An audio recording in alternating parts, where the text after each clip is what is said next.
نبیل سکندر کے والدین 3 دن بعد آئے تھے اور 3 دن تک وہ طبیعت کی خرابی کا بہانہ بنا کر گھر پر ہی رہی۔ وہ خالہ کو جاب چھوڑنے کا نہیں بتا سکتی تھی۔ نبیل کے پرپوزل پر خالہ کا رد عمل عجیب تھا۔ پہلے انہیں یقین نہیں آیا کہ وہ واقعی رمیسا کا رشتہ اپنے بیٹے کے لیے مانگ رہی ہیں۔ سکندر علی کی بیوی کا رویہ بھی کافی نخوت بھرا تھا، مگر سکندر علی کافی سلیقے اور کرینے سے بات کر رہے تھے۔ پھر خالہ نے سوچنے کے لیے وقت مانگا، مگر ان کے جانے سے پہلے یہ کہہ کر انکار کر دیا کہ ان کے خاندان میں لڑکیوں کی شادیاں خاندان سے باہر نہیں کرتے۔ پھر رمیسا بھی بہت چھوٹی ہے۔ فاخرہ سکندر علی اس انکار سے کافی خوش ہوئے تھیں، جبکہ سکندر علی نے اسے اپنی توہین جانا تھا اور کافی ناراضگی کے عالم میں واپس گئے تھے۔ ان کے جانے کے بعد خالہ اس کے پاس آئی تھیں اور عجیب نظروں سے اسے دیکھتی رہی تھیں۔ پھر انہوں نے بڑے نارمل انداز میں کہا تھا، جس کے ساتھ تم کام کرتی ہو اس نے اپنا رشتہ بھیجا ہے۔ میں نے انکار کر دیا۔ تم نے بتایا تھا نا کہ وہ اچھا آدمی نہیں ہے، پھر میں تمہیں اس کے ساتھ کیسے بیاہ دیتی؟ ویسے بھی تم ابھی چھوٹی ہو، پہلے تو نازیہ اور شازیہ کی شادی ہوگی، اور پھر مجھے لڑکے کی ماں بھی اس رشتے پر خوش نظر نہیں آئی۔ خیر دفع کرو ان باتوں کو، تم ذرا رات کا کھانا بنا لو۔ وہ اس کے پاس سے اٹھ کر چلی گئی تھیں، اور پتہ نہیں کیوں لیکن رمیسا کا دل چاہا تھا کہ وہ بلند آواز سے رونے لگے۔ اسے نبیل سکندر سے عشق تھا، نہ محبت، نہ اس نے اس کے ساتھ کوئی عہد و پیمان کیے تھے، پھر بھی وہ اس سے شادی کرنا چاہتی تھی۔ ایک دم اسے خالہ کا گھر جہنم لگنے لگا تھا۔ پچھلے 3 دن اسے یوں لگتا رہا تھا جیسے قسمت اس پر مہربان ہو گئی ہے، اور اب اسے یوں لگ رہا تھا جیسے یہ ایک فریب تھا۔ نہ وہاں کوئی نبیل سکندر تھا، نہ اس کے لیے کوئی سائبان، سب کچھ پہلے ہی کی طرح صحرا تھا۔ لیکن وہ کسی چیز کا اظہار کرنا نہیں چاہتی تھی۔ وہ خالہ پر یہ ظاہر نہیں کرنا چاہتی تھی کہ ان کے انکار سے اسے دکھ ہوا ہے، اس لیے بڑے حوصلے کے ساتھ وہ رات کا کھانا تیار کرنے میں مصروف ہو گئی تھی۔ اس وقت شام کے 6 بج رہے تھے جب اچانک دروازے پر دستک ہوئی تھی۔ خالہ کا بیٹا دروازہ کھولنے گیا تھا اور کچھ دیر بعد وہ اندر آیا تھا۔ رمیسا باجی کے دفتر سے کوئی نبیل سکندر آئے ہیں۔ وہ دسترخوان پر کھانا لگانا بھول گئی تھی۔ فک ہوتے ہوئے چہرے کے ساتھ اس نے خالہ کو دیکھا تھا، جو سپاٹ چہرے کے ساتھ اسے ہی دیکھ رہی تھیں۔ میں دیکھتا ہوں۔ خالو اٹھ کر باہر چلے گئے تھے۔ خالہ بھی ان کے پیچھے ہی نکل گئی تھی۔ دروازے پر نبیل سکندر منتظر کھڑا تھا۔ اس نے خالو سے ہاتھ ملایا اور پھر اپنا تعارف کروایا۔ میں آپ سے کچھ باتیں کرنا چاہتا ہوں، اگر آپ مجھے اندر آنے دیں، اس نے خالو سے کہا تھا، جو اس کے حلیے سے بہت مرعوب ہو گئے تھے، اور کچھ ایسا ہی حال خالہ کا تھا۔ ان کے تصور میں بھی نہیں تھا کہ نبیل سکندر اس قدر خوبرو ہو سکتا ہے۔ خالو سے ڈرائنگ روم میں لے گئے تھے اور نبیل نے بیٹھتے ہی اپنے آنے کا مقصد بیان کرنا شروع کر دیا تھا۔ خالو کچھ حیران ہوئے تھے، کیونکہ ابھی تک خالہ نے انہیں چند گھنٹے پہلے آنے والے رمیسا کے پرپوزل کے بارے میں نہیں بتایا تھا، اور نہ ہی وہ یہ جانتے تھے کہ ان کی بیوی نے انکار کر دیا تھا۔ وہ حیران تھے کہ اگر ایسا رشتہ آیا تھا تو خالہ نے سوچنے کے لیے وقت لینے کے بجائے انکار کیوں کر دیا۔ آپ کو مجھ میں کیا کمی نظر آتی ہے؟ نبیل نے خالہ سے پوچھا تو اس کے سوال پر وہ گڑبڑا گئی تھیں۔ ان کے تو وہم و گمان میں بھی یہ بات نہیں تھی کہ نبیل سکندر رشتہ ٹھکرانے کے چند گھنٹوں بعد ہی ان کے سامنے ہوگا۔ وہ اصل میں بیٹا ہمارے ہاں لڑکیاں خاندان سے باہر بیاہنے کا رواج نہیں ہے، انہوں نے بہت کمزور سے لہجے میں کہا تھا۔ یہ تو کوئی وجہ نہیں ہے، میرا فیملی بیک گراؤنڈ بہت اچھا ہے، اور میرا خیال ہے ہمارے خاندان کے ساتھ رشتہ جوڑ کر آپ کو بہت خوشی ہوگی۔ دوسری بات آپ نے میرے والدین کو یہ کہی تھی کہ رمیسا ابھی کم عمر ہے۔ ٹھیک ہے وہ کم عمر ہے، لیکن کیا لڑکیوں کی شادی کم عمری میں نہیں ہوتی؟ اور ویسے بھی وہ کوئی 12 یا 13 سال کی تو نہیں ہے، پھر عمر کا کیا مسئلہ ہے؟ ایک بات تو بہرحال طے ہے کہ مجھے ہر صورت میں اسی کے ساتھ شادی کرنا ہے۔ اگر آپ کو عمر کا کوئی مسئلہ لگتا ہے تو ٹھیک ہے، میں چند سال انتظار کر لیتا ہوں، لیکن آپ میرے ساتھ اس کا نکاح کر دیں۔ میں آپ لوگوں کی بہت عزت کرتا ہوں اور آپ کی مدد بھی کرنا چاہتا ہوں۔ رمیسا کے بدلے میں اگر آپ مجھ سے کوئی مطالبہ بھی کریں گے تو میں اسے پورا کروں گا۔ اگر آپ کی کوئی ڈیمانڈ ہے تو آپ بتا دیں، لیکن رمیسا کی شادی اگر ہوئی تو صرف مجھ سے، کہیں اور نہیں ہوگی۔ اگر آپ اپنی مرضی سے نہیں کریں گے تو پھر مجھے کوئی اور راستہ اختیار کرنا پڑے گا، جو میں نہیں کرنا چاہتا ہوں۔ کیونکہ آپ رمیسا کے رشتہ دار ہیں، اس لیے میں آپ کی عزت کرتا ہوں، لیکن آپ کو اپنا فیصلہ بدلنا پڑے گا۔ اس نے بہت دھیمے لیکن بہت مستحکم آواز میں انہیں اپنے عزائم سے آگاہ کر دیا تھا۔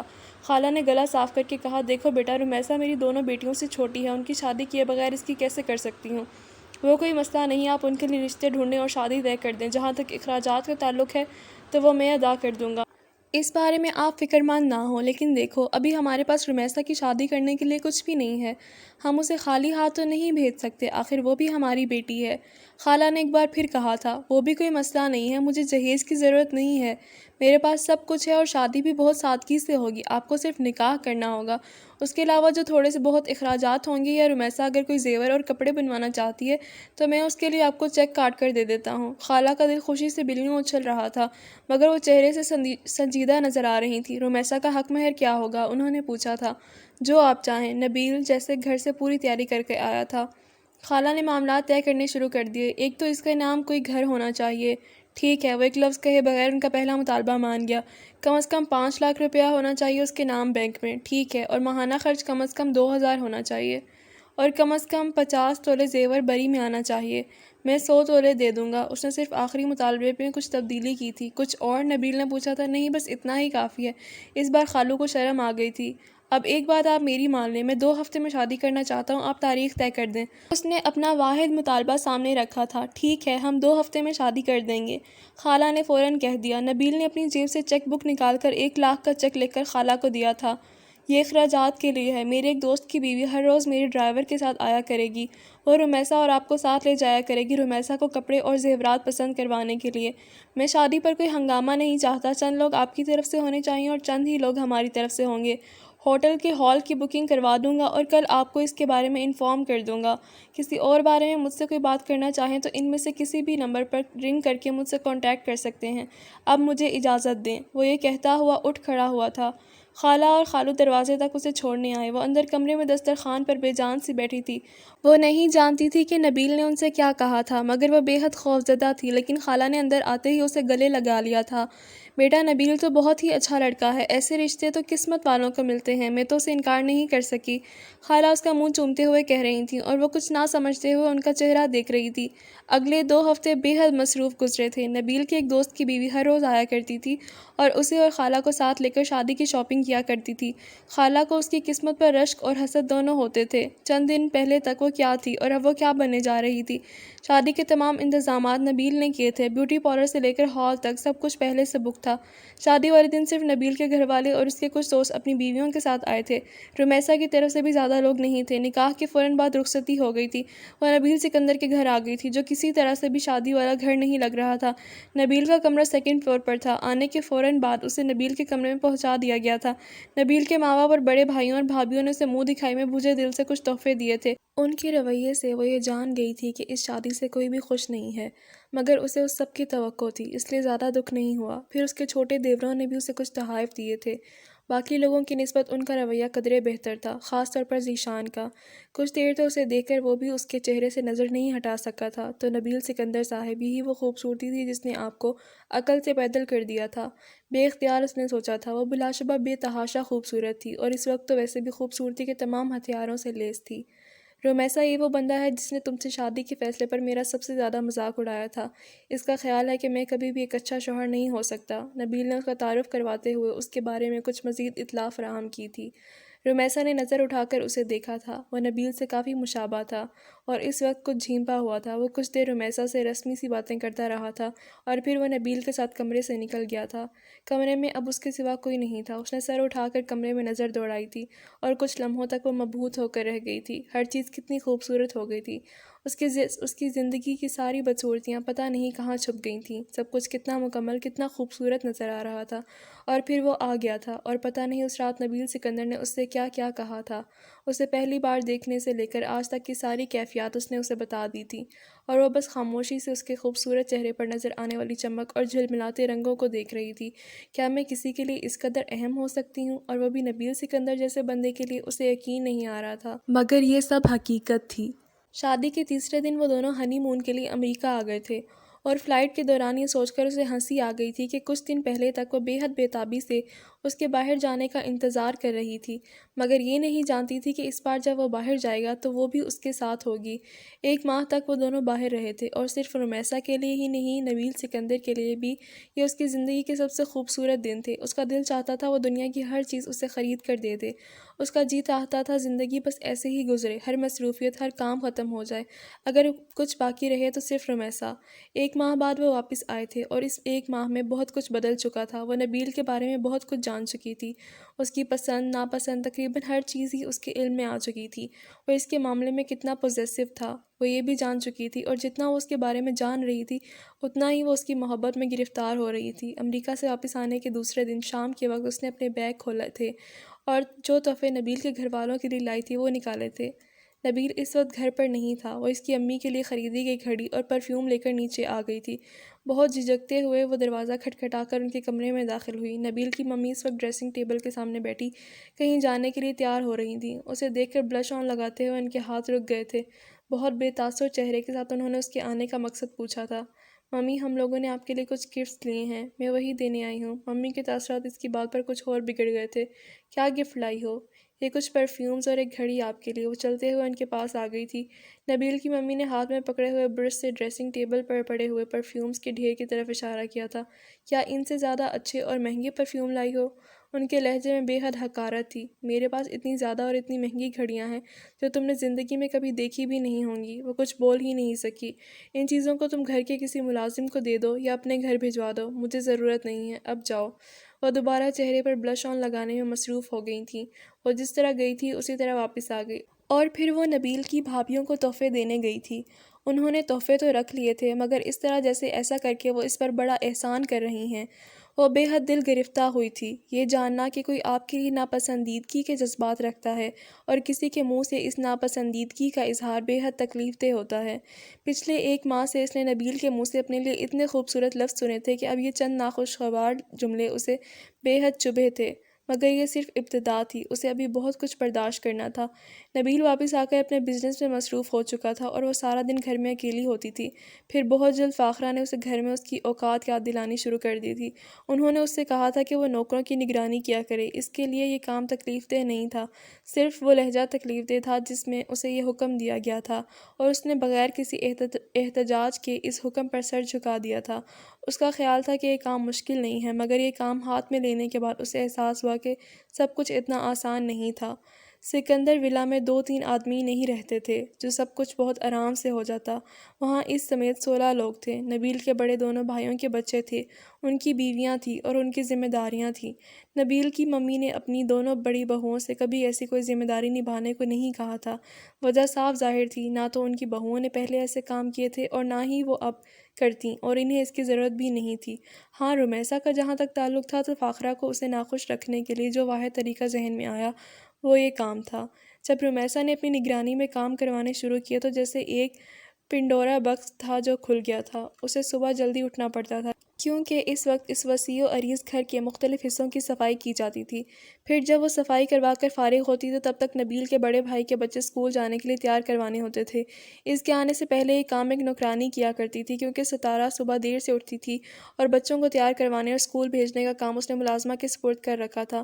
لیکن پھر یہ کام نبیل کی ممی نے رمیسا کے سپرد کر دیا تھا اور وہ انہیں تیار کروا کر اسکول بھیجتی، اور اس کے بعد گھر کے مختلف افراد کے لیے ناشتے کی مختلف چیزوں کی تیاری کا کام شروع ہو جاتا۔ کچن میں ایک باورچی اور اس کی مدد کے لیے ایک ملازم بھی تھا، لیکن گھر کے تمام افراد کے جاگنے کے اوقات مختلف تھے اور ہر ایک کا ناشتے کا مینیو بھی مختلف تھا۔ نبیل مردوں میں سب سے لیٹ اٹھتا تھا۔ اس کے آفس جانے کے بعد تھوڑے تھوڑے وقفے سے ممی، ستارہ اور عالیہ اٹھتی تھیں اور ناشتہ کیا کرتی تھیں، اور ناشتے کا یہ سلسلہ 11 بجے تک رہتا تھا۔ پھر اس وقت تک دوپہر کے کھانے کی تیاری بھی شروع کر دی جاتی، کیونکہ بچے اسکول سے آنے والے ہوتے تھے۔ گھر کے آدمی تو لنچ باہر ہی کرتے تھے، اور ممی اور نبیل کی بھابھیاں بھی بہت ہلکا پھلکا لنچ کرتی تھیں، سو لنچ کا کام ذرا جلدی ختم ہو جاتا تھا۔ پھر ملازمہ بیڈ رومز کو صاف کیا کرتی تھیں اور وہ اسے ہدایات دینے میں مصروف رہتی تھی۔ گھر کے افراد کے کپڑے تقریباً روز دھلتے اور پریس ہوتے تھے، اور دوپہر کا وقت اس کام میں گزر جاتا تھا۔ پھر رات کے کھانے کی تیاری شروع ہو جاتی تھی، اور رات کا کھانا بہت سے لوازمات پر مشتمل ہوتا تھا، اس لیے نہ صرف اس کی تیاری میں زیادہ وقت لگتا تھا بلکہ بعد میں کچن صاف کروانے اور برتن دھلوانے میں بھی بہت وقت لگ جاتا تھا۔ ممی کا حکم تھا کہ رات کو جب تک ملازم کچن صاف کر کے نہ چلے جائیں وہ نیچے ہی رہے، اور کاموں سے فارغ ہوتے ہوئے اسے 11-12 بج جاتے تھے۔ نبیل کو اس کی ان طویل مصروفیات کا علم نہیں تھا۔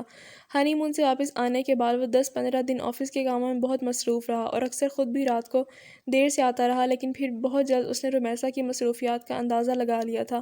تم اتنی دیر تک نیچے کیا کرتی رہتی ہو؟ اس دن وہ رات کو کمرے میں داخل ہوئی تھی تو اس نے اسے دیکھتے ہی پوچھا تھا۔ تھوڑا کام تھا۔ روز کام ہوتا ہے تمہیں؟ وہ کافی سنجیدہ تھا۔ کیا کام کرتی ہو؟ وہ کچن میں تھوڑا کام ہوتا ہے۔ کیوں ملازم نہیں ہے وہاں؟ نہیں، میں خود تھوڑا کرتی ہوں، وہی کرتے ہیں، میں تو بس ذرا اپنے سامنے کام کرواتی ہوں تاکہ سب کچھ ٹھیک سے ہو جائے۔ وہ بیڈ پر بیٹھ گئی تھی۔ یہ تمہاری ذمہ داری نہیں ہے کہ ان کی نگرانی کرتی پھرو، تم کوئی ہاؤس کیپر نہیں ہو، میں آئندہ تمہیں یہ سب کرتے نہ دیکھوں، اس نے تنبیہی انداز میں اسے کہا تھا۔ لیکن ممی نے مجھ سے کہا ہے کہ میں یہ کراؤں۔ وہ اس کی بات پر سیدھا ہو کر بیٹھ گیا تھا۔ کیا ممی نے یہ سب کرنے کو کہا تھا؟ وہ بے حد حیران تھا۔ ہاں، نبیل نے اس کے جواب پر بے اختیار ہونٹ بھینجے تھے۔ تم کل سے کوئی کام نہیں کرو گی، ممی سے میں خود بات کر لوں گا۔ نبیل، یہ کوئی برا کام تو نہیں ہے، اپنے گھر کا کام۔ وہ اسے سمجھانا چاہتی تھی لیکن وہ ایک دم بھڑک اٹھا تھا۔ میں نے تمہیں لیکچر دینے کے لیے نہیں کہا، برا کام ہے یا اچھا کام ہے، تمہیں یہ کام نہیں کرنا، اور میں یہ بات دہراؤں گا نہیں۔ رمیسا میں اتنی ہمت نہیں تھی کہ وہ کچھ کہہ پاتی، وہ تو اس کے بدلتے ہوئے تیوروں پر حیران ہو گئی تھی۔ نبیل نے اس طرح تو تک کبھی بات نہیں کی تھی، جھڑکنا تو دور کی بات، وہ کبھی اس سے ناراض بھی نہیں ہوا تھا، اور اب وہ اتنے خراب موڈ میں تھا کہ اسے اس سے خوف آنے لگا تھا۔ وہ لائٹ بجھا کر لیٹ گیا تھا اور کتنی ہی دیر تاریکی میں اسے ڈھونڈنے کی کوشش کرتی رہی، مگر وہ تو جیسے ایک دم اس کی نظروں سے اوجھل ہو گیا تھا۔ اسے اندازہ نہیں تھا کہ ایک چھوٹی سی بات اتنی بڑھ جائے گی۔ اگلے دن نبیل نے پتہ نہیں کس انداز میں ممی سے بات کی تھی، مگر اس کا رد عمل یہ ہوا کہ ممی نے رات کے کھانے کا بائیکاٹ کر دیا تھا۔ نبیل پر اس کا کوئی اثر نہیں ہوا تھا، مگر وہ بے حد شرمندہ تھی۔ اس کے ساتھ نبیل کا رویہ پہلے سے بھی زیادہ خوشگوار تھا۔ وہ رات کے کھانے کے بعد اسے سیر کرانے باہر لے گیا تھا۔ کافی دنوں بعد وہ اسے گھمانے کے لیے لے کر گیا تھا۔ شاید یہ پچھلی رات کو ہونے والی تلخی کی تلافی تھی، یا پھر شاید وہ ممی کے رویے کی تلافی کر رہا تھا۔ وجہ جو بھی تھی، وہ اس کے ساتھ باہر وقت گزار کر کچھ پرسکون ضرور ہو گئی تھی۔ پھر انہی دنوں اسے پتہ چلا تھا کہ وہ ماں بننے والی تھی۔ زندگی میں یکدم جیسے ایک نیا موڑ آ گیا تھا۔ وہ تو یقیناً خوش تھی ہی، لیکن نبیل تو جیسے ساتویں آسمان پر تھا۔ پتہ نہیں وہ اپنے بچے کے لیے کیا کیا پلاننگ کرتا رہتا تھا۔ اس کی خواہش تھی کہ اس کے ہاں بیٹی ہو۔ یار، ہمارے گھر میں اتنے مرد ہیں کہ گھر کی ساری خوبصورتی ختم ہو کر رہ گئی ہے۔ بس اشر بھائی کی ایک بیٹی ہے، اور تم نے دیکھا ہے سب لوگ ان کے بیٹوں کو چھوڑ کر مونا کے پیچھے بھاگتے رہتے ہیں۔ میرا دل بھی یہی چاہتا ہے کہ میرے ہاں بھی ایک بیٹی ضرور ہو، بہت کیوٹ سی، ٹینڈر اینڈ ڈیلیکیٹ، بالکل تمہاری طرح۔ وہ اسے اکثر کہتا رہتا تھا، اور اگر وہ پیاری نہ ہوئی تو وہ کبھی کبھار کہتی، اور وہ ٹھنڈی سانس بھرتا۔ پھر کیا ہو سکتا ہے، مجبوری ہے، اپنی اولاد ہوگی، اسے پھینک تو نہیں سکتے۔ چلو خیر، کم از کم بیٹی تو ہوگی نا۔ بیٹیاں بہت مسائل پیدا کر دیتی ہیں، کبھی تم نے یہ سوچا ہے؟ وہ بڑی سنجیدگی سے کہتی۔ رومیسا، پرابلمز ان کے لیے ہوتے ہوں گے جن کے پاس روپیہ نہیں ہوتا۔ میرے پاس بہت روپیہ ہے، ایک کے بجائے 7 بیٹیاں بھی ہوں تو مجھے کوئی فکر نہیں ہوگی، اس لیے تم یہ 100 سال پرانے خیالات اپنے دماغ سے نکال دو۔ وہ بڑی لاپرواہی سے کہتا جاتا، اور وہ اسے دیکھتی رہ جاتی۔ اس دن خالہ اس سے ملنے آئی تھیں۔ نوکر نے انہیں ڈرائنگ روم میں بٹھا دیا تھا اور پھر اسے اطلاع کی تھی۔ اسے نیچے آنے میں چند منٹ لگ گئے تھے، اور جب وہ نیچے آئی تھی تو ممی پہلے ہی ڈرائنگ روم میں موجود تھیں۔ ان کے چہرے کے تاثرات بتا رہے تھے کہ خالہ سے ان کی تلخ کلامی ہو چکی تھی۔ خالہ سرخ چہرہ لیے کھڑی تھیں، وہ سب کچھ سمجھ گئی تھی۔ ایک بات تم کان کھول کر سن لو، یہ گھر میں نے 3rd کلاس لوگوں کی آمد و رفت کے لیے نہیں بنایا ہے۔ یہاں تم کو رکھ لیا ہے، اتنا کافی ہے، کسی اور گندگی کی جگہ نہیں ہے۔ تمہیں اپنے رشتہ داروں سے ملنا ہو تو ان کے گھر جا کر ملا کرو، انہیں یہاں مت بلوایا کرو۔ جو دینا دنانا ہو وہیں جا کر دے آیا کرو۔ ممی کے منہ میں جو آیا انہوں نے کہا اور وہاں سے چلی گئیں۔ اس کی خالہ بھی بگڑے تیوروں کے ساتھ کچھ کہے بغیر وہاں سے چلی گئی تھی۔ اس میں اتنی ہمت باقی نہیں رہی تھی کہ وہ انہیں روک پاتی۔ وہ تو شاید یہ سب نبیل سے کبھی نہ کہتی، لیکن خالہ چپ نہیں رہی تھیں۔ انہوں نے واپس جاتے ہی اسے فون پر پورا واقعہ سنا دیا تھا، اور وہ لنچ سے پہلے ہی اکھڑے تیوروں کے ساتھ گھر آ گیا تھا۔ پھر وہ سیدھا ممی کے پاس گیا تھا، اور ایک ہنگامہ تھا جو وہاں پر برپا ہو گیا تھا۔ ممی کے جو منہ میں آیا تھا انہوں نے سنایا تھا، اور وہ بھی خاموش نہیں رہا تھا۔ اس کا دل ممی کی طرف سے پہلے ہی کھٹا تھا۔ اس واقعہ نے اس کی کدورت کو اور بڑھا دیا تھا۔ خوش تو ممی اس سے پہلے بھی نہیں تھی، مگر اس ایک واقعہ کے بعد جو تھوڑی بہت مروت یا لحاظ وہ دکھا دیا کرتی تھیں وہ بالکل ختم ہو گیا تھا۔ وہ موقع بے موقع اس کی تذلیل کیا کرتی تھیں۔ انہیں اس کی ہر چیز پر اعتراض تھا، اس کے لباس سے لے کر کھانے پینے کے انداز تک۔ وہ ہر چیز کا مذاق اڑایا کرتی تھیں، اور وہ یہ سب کھلے عام کرتی تھیں۔ انہیں قطعاً پرواہ نہیں ہوتی تھی کہ وہ کیا محسوس کرے گی یا نبیل کیا سوچے گا۔ جہاں تک نبیل کا تعلق تھا، وہ اس جھگڑے کے کچھ عرصے بعد تک تو خاموشی سے ان سب باتوں کو نظر انداز کرتا رہا، مگر اس کے صبر کا پیمانہ آہستہ آہستہ لبریز ہو گیا تھا۔ اس دن اس نے اپنے باپ سے بات کر لینے کا فیصلہ کر لیا تھا، اور جب اس نے سکندر علی سے بات کی تو وہ بالکل شاکڈ رہ گئے تھے۔ نبیل، تم کیا کہہ رہے ہو؟ میں نے جو بھی کہا ہے بالکل ٹھیک ہے، آپ جائیداد میں سے میرا حصہ دے دیں، میں الگ ہونا چاہتا ہوں۔ وہ بے حد سنجیدہ تھا۔ آخر بات کیا ہے؟ ہوا کیا ہے؟ کیا آپ نہیں جانتے کہ ہوا کیا ہے اور اس گھر میں کیا ہو رہا ہے؟ مجھے کچھ بتانے کی تو ضرورت ہی نہیں ہے۔ تم اپنی ممی کے ساتھ ہونے والے جھگڑے کی بات کر رہے ہو، اس کی وجہ سے ناراض ہو۔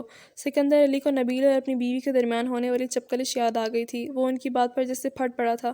آپ کہہ رہے ہیں ناراض ہوں؟ میں ناراض نہیں ہوں، میں یہ تماشا مزید برداشت نہیں کر سکتا۔ دیکھو نبیل، رومیسا اور فاخرہ کے درمیان جو تلخی ہے وہ ہر ساس اور بہو کے درمیان ہوتی ہے۔ ایسی چیزیں گھروں میں ہوتی رہتی ہیں۔ ایسی معمولی بات پر کیا بندہ گھر چھوڑ دے؟ پاپا، جو ممی اور رومیسا کے درمیان ہے وہ تلخی نہیں، وہ رومیسا کو ٹارچر کرتی رہتی ہیں، اور صرف وہی نہیں، اس گھر کا ہر فرد، آپ، بھائی، ان کی بیویاں، ہر ایک۔ نبیل نے سکندر علی کو بھی نہیں بخشا تھا۔ نبیل، تم غلط سوچ رہے ہو، تمہاری بیوی میری بیٹیوں جیسی ہے، میں اسے ٹارچر کیوں کروں گا؟